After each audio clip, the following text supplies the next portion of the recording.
the Healing Through Love podcast with Charlene Lynch and Rose Davidson. In episode 123, Christina Skillman shares the secrets to love, vulnerability, and embracing true beauty. I just want to say, like, that's a red flag. And I want, because whoever you're going to spend the rest of your life with, you should feel like you can be your whole self. Because if the end goal and the biggest desire for every human being on the planet is to be fully known and fully loved, you can't be with someone who makes you want to put your guard up. Absolutely. I love it. It's so true. So finding that perfect partner is an inside job on every level from what you've said, and we need to do the inside work. And when we have a higher level of self-worth, we're no longer even attractive to people that want to do us harm.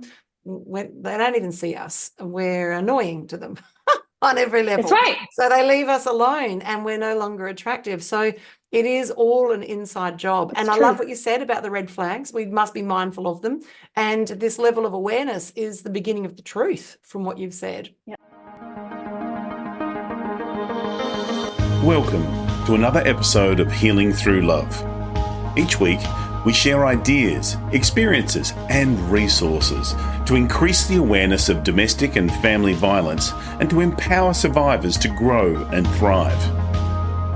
We talk with experts who share their advice, or with people who have experienced abuse, no matter where they are on their journey. This is all about healing through love. And now, here are your hosts, Charlene Lynch and Rose Davidson.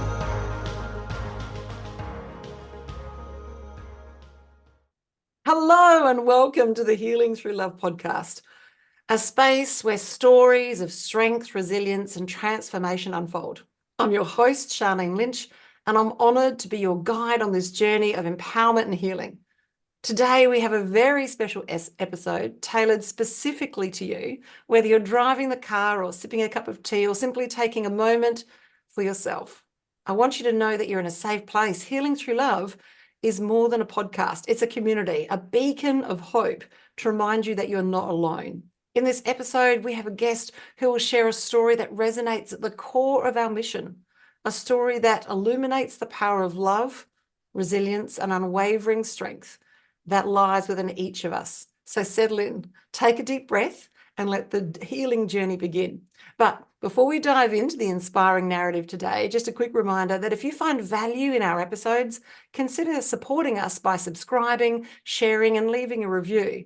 Your engagement helps us reach the hearts and spread the message of healing through love. I love it. Today, we've got a very special guest, and her name is Christina Skillman.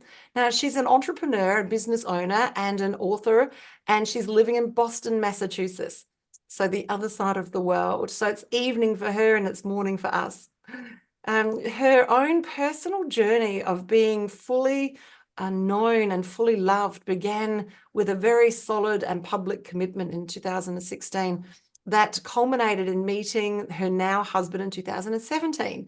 And she now works with women to shorten the time gap between standing in their yes and finding their true, total romantic love. I love it. As a woman who's just recently married in 2023, I left it till I was 57 to get married. Oh my gosh.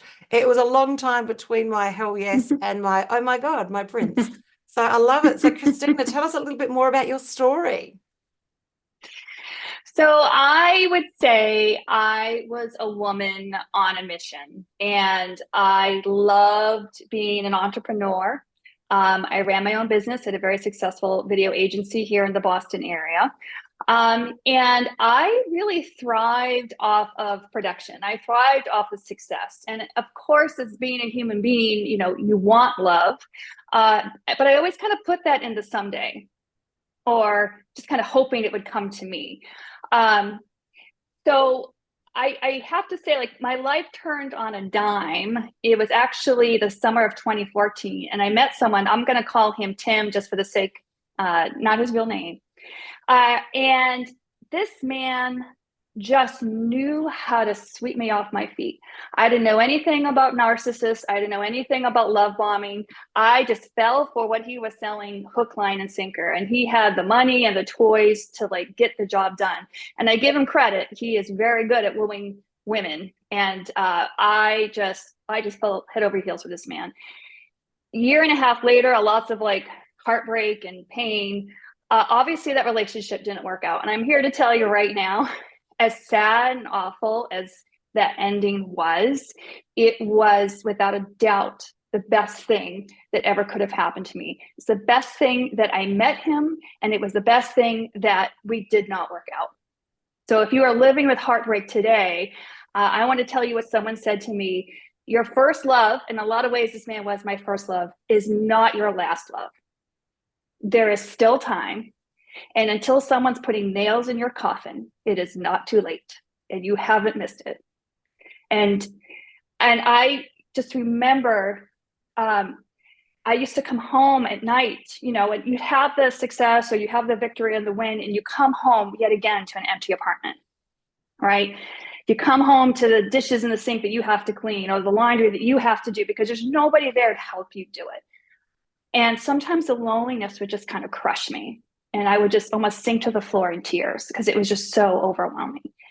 And I look back now, and what I realized what that was my female heart, my feminine essence was screaming for me to pay attention to it.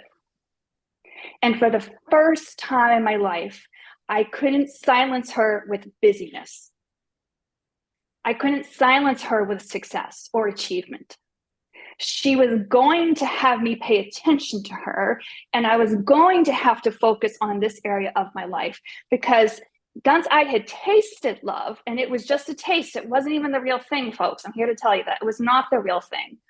I couldn't live without it. And I didn't want to live without it again. And so I made a very real choice, a conscious choice, that I was going to have love in my life. And I was willing to do whatever work was necessary on myself to have it. And I went public with it. I mean, I was telling all my friends, anyone who would listen, I would tell. And, you know, initially I put myself online, I started dating, and I found myself, honest to God, dating the same pattern of men that I've been dating my whole life, you know? And that's when I started to realize, like, here I am, like, for the first time in my life, dating with great intention, and yet I'm still repeating the same mistakes over and over and over again. And that's when it dawned on me, like, the problem is me. And so that's when I started to do the intense inner work necessary. And I worked with coaches. I think I worked with 2 different coaches over the next year and a half. And I embarked on this life-changing journey. And that culminated a year and a half later with me meeting my now husband. And I can tell you, by the time I met Joe, my now husband, the kind of man I was looking for, the kind of person I was attracted to, was entirely different than any man I'd ever dated before in my life. And I just want you to think about how huge that is. I literally changed who I was attracted to, who I was looking for. I had to do so much work on my brain and had to heal so many wounds from my childhood to get myself to the place that I could truly receive and give love and receive that support and that companionship from a man who made me feel safe, a man who made me feel wanted, like, who called me good, who didn't come at me with like little knives to dig at me or cut me down. And that, I can't even tell you like how that took, for me, it took me a year and a half to kind of put the pieces together and finally figure it out. And that's why I started this journey. And that's why I am writing a book about this, because I want to be able to tell women in a very short and concise way some of the steps that I had to take and the many learnings and healings that I had to do to get myself from, consistently falling for a certain type of man where it was never going to work out, to finding the man of my dreams who looked very different than how I thought he would look. And I have never been happier. I love it. I love it. I love it. I love it. So coming back to starting to do the work on you and having that association with the two different coaches, how important do you think, or how pivotal do you think getting to your own values are for you getting on the same page for the love that you're meant to have? As far as what was the value of me working with coaches, or your own you talk personal about values? like digging into your own personal values and understanding what's important to you. Well, there's a lot of great exercises that I had to do. But one of the things that I really had to come and realize was that I can have it, that I can have what I want, and that there's more than enough out there. So if I am dating someone and he's not it, or he's not into me for whatever reason, it's okay, because there's somebody else out there. So true. And I really had to wrap my head around that. I had to wrap my head about what I had to offer was enough, because I hid behind perfectionism for so long. And I really projected this image of myself that I thought everyone else wanted me to be. And to be able to take down that and learn that vulnerability and to offer up the true Christina Skillman was scary. And what hurt even more was, like, if you met someone who didn't like it, who didn't like the Christina Skillman, like, that would really kind of set me back and like really hurt my feelings, because the first time in my life I was dating, barefaced, right? I was showing the world who I really was. And I never forget, I had a coach tell me once, she said, Christina, it is a man's right to not want to date you. And I remember just feeling like someone put cold water in my face. I was like, oh, you're right. It's okay, right? It is okay if he doesn't want to date me, because there's somebody else out there who will. So it was just a process of learning my values and changing my dialogue and healing, relationship with family and things that had happened, and healing really the relationship with myself, my relationship with beauty, and to practice that receiving muscle, because I was so used to doing everything for myself. I was very good at being independent. I was very good at being, superwoman. But the truth of the matter is, I really wanted help. I really wanted support. I really wanted a person next to me in the mess with me, not just friends. Like, he's in the mess. Like, this is our life. We're doing this together. We're in the foxhole together. And to know that I can have that, and that I'm worth that, and that somebody wants to do that for me, was a really important part of my journey. Oh, I love it. This is so juicy. So you've got this recovering perfectionist, and you've also got the people pleaser. So do you think those two are connected in some fashion? I do. It's really interesting, because I never would have thought of myself as a people pleaser, because I'm also a truth teller. But it's only even been very recent in my journey that I've realized, like, I've been a caretaker of my family growing up. Like, I've taken on so much burden onto my shoulders, because I'm good enough, and I can do it, so I should be able to do it. And so it's really been the work of my adult life, beginning with this journey, to see how much of that was really dysfunction. And that I'm not being asked by the universe to carry the load for everybody. I love it. I love it. So you've got all this internal work that needs to be done so that you are ready for that space of receiving. But on the external level, love to have a conversation about red flags and what things that people who are in the dating process. So many of the people that are listening to this podcast are either coming out of domestic violence, or some of our clientele are still in there. They've obviously had patterns of behavior that they've repeated. So the red flags, the things that they need to be mindful for when they're looking to date down the track. If you had a better understanding of that back in 2014, do you think that would have had a different outcome for you? So I want to say knowledge is power. So begin there. And I want to give any woman who's coming out of an abusive background, the first thing I want to bless you with is time. I want to give you time to heal. And I want to give you time to understand those old patterns and what role you might have played in participating with them in some way. Because if we can't understand that and do the forgiveness of yourself and the other people and do all that healing that we need to do, you're just going to keep repeating those same patterns over and over again. We've got to take what's currently in the darkness and bring it into the light. And that takes time. I know when you really want something, and I want to bless that desire to really want love in your life, you're going to have it. It is your destiny to have it. But please understand, it is a process. And that process is good. And it's going to change the rest of your life.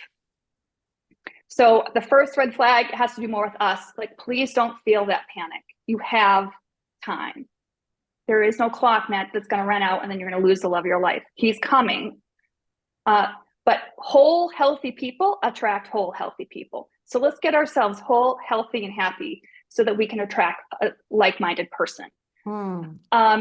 So, because a major red flag for me, speaking of that initial relationship was love bombing, and I didn't even know what it was. It's funny though, because I remember I had a dream when we were first dating that my ex-boyfriend was coming in a big black tank to take over my life, because I could feel even that early stage that it wasn't about me. It made it sound like it was all about me. But at the end of the day, it was all about him. It was all about what he wanted and when he wanted it. He knew, so that is a huge red flag. He knew how to manipulate you, and we need to be aware of when we're being manipulated. One of the things that my husband did when we first started dating, he always made me feel like I was right, that I was good. So another red flag for me would be if someone's coming at you with a critical spirit, like little quips, little things to kind of keep you off balance and off guard. I just want to say, like, that's a red flag. And I want, because whoever you're going to spend the rest of your life with, you should feel like you can be your whole self. Because if the end goal and the biggest desire for every human being on the planet is to be fully known and fully loved, you can't be with someone who makes you want to put your guard up. Absolutely. I love it. It's so true. So finding that perfect partner is an inside job on every level from what you've said, and we need to do the inside work. And when we have a higher level of self-worth, we're no longer even attractive to people that want to do us harm. They don't even see us. We're annoying to them on every level. That's right. So they leave us alone and we're no longer attractive. So it is all an inside job. And I love what you said about the red flags. We must be mindful of them. And this level of awareness is the beginning of the truth from what you've said. Yes. Having that level of awareness, not just for our own self, but what's exteriorly happening, then we can respond differently and we're attractive to different people. I love it. Now, today you are only 3 months from the launch of your book. Is that right? Yes. That's exciting. That's exciting. Thank you. We can expect to see great things, and I'm looking forward to being able to promote that in our community as well, the launch of the book. It's exciting. And so currently you've got a special offer for our listeners today. Is that right? Yes, I'd love to offer anyone who's listening a quick, what I call a 30-minute love tune-up. So if this is something, if any part of my message resonated with you, if this is something that you have felt is weighing on you, if you're feeling that loneliness, if you're feeling that readiness to want to stand in your yes and go get it, but you just don't know where to start, or maybe you feel like you keep attracting the same men or no men at all, believe it or not, both things are actually a pattern. And so I just want to invite you into that conversation, invite you into that awareness that, sometimes we all need help.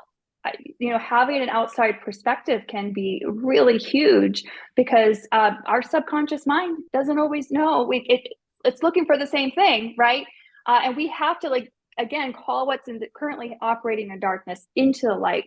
And so if I can have a conversation with you and maybe point you in the right direction, I'll offer you a little bit of truth or tell you more of my story, if for no other reason than to give you the confidence and the faith to believe that you can have it, and it's out there for you, then I'd love to do that.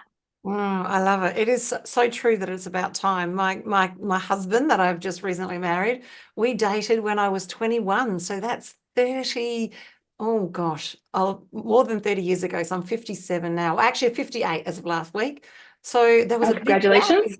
Thank you. There was a big gap in Yeah. that, and we wouldn't have lasted if we'd stayed in a I relationship know. when I was in my It's 20s, true. because I was just a firebomb, and it took 30 odd years for me just to settle down, pedal, and become the person that I am today. But the interesting thing is that he never stopped loving me. For that entire 30 years, I was still the one that got away. And after we'd had Wow. too many beers, it would be tears for me that would be crying into the beers. And I love the story. I love the story. And when we're together, we drive everybody insane because we're just in a love bubble, and we have been, and we Yeah. probably won't drop out of it because it's on every level we're destined to be together. But I had to do the inside Yes. work. I had to do Mm-hmm. the inside work to get me in a place where I was able to be loved the way that he loves me, Yes. because the love that he had for me was too much for me when I was in my 20s. Mm-hmm. And I went off and got myself into a whole lot of trouble in my 20s, 30s, and my Yeah. 40s. And that's okay. I'm better now. But I love it. I love it. I'm excited that your book is coming out, and we've only got 3 more months to wait. I'm excited that you're so generous in offering this one-on-one, this love tune-up for 30 minutes. It's a very, very generous offer to have that time with you, so that you can dive in deep to see where the person is and what might help them move forward. And I love the fact that you're doing one-on-one coaching, because relationships it's a personal thing, and to be running a group program for this, it's not as intimate, and relationship is intimate, and it's about trust, and you get that trust when you're working one-on-one with somebody. So I'm excited that you work one-on-one, and I'm even more excited with the fact that your entire business is based on referrals. So that just goes to show the caliber of the work that you do and how you serve people, and they're so happy to refer you to their friends that need your services. I love it. So in closing Well, today, what words of wisdom would you share with our audience? Well, I want to say how you do one thing is how you do everything. And so you think this is just about finding a husband. No, this is about so much more than that. You'd be surprised about how, when we heal our relationship with ourselves, how we heal our relationship with our beauty, if we heal our relationship with our self-worth, how we attract more money to us, more success to us. It just gets our vibrational energy operating at such a high level that you'd be surprised by how much more capacity that you have.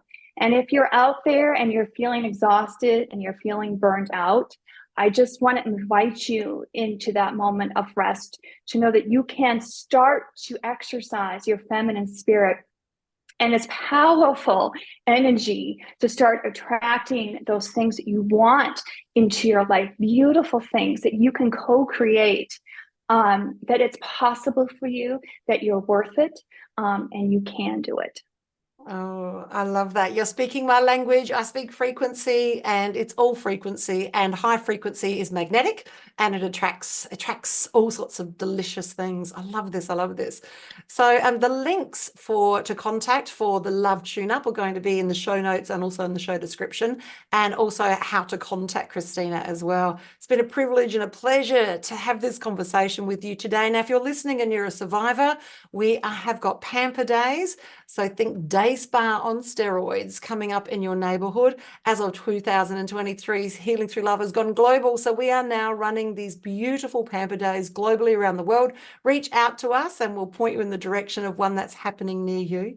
If you're a practitioner and you can make a difference for people who are recovering and shifting through that very challenging time of family and domestic violence, we would love to connect with you so that you can see if you might want to participate in one of our Healing Through Love Pamper Days on a global scale. Please reach out to us with Healing Through Love. Our details are obviously in the show notes and in the show description. It's been a privilege and a pleasure to spend this quality time with you, Christina. It's a goodbye from me and a goodbye from Christina. Thank you for joining us for this episode of Healing Through Love. You can get further resources, see the show notes, or simply reach out to us via our website at htlaustralia.org. Thanks so much for joining us, and we look forward to your company next time on the Healing Through Love podcast.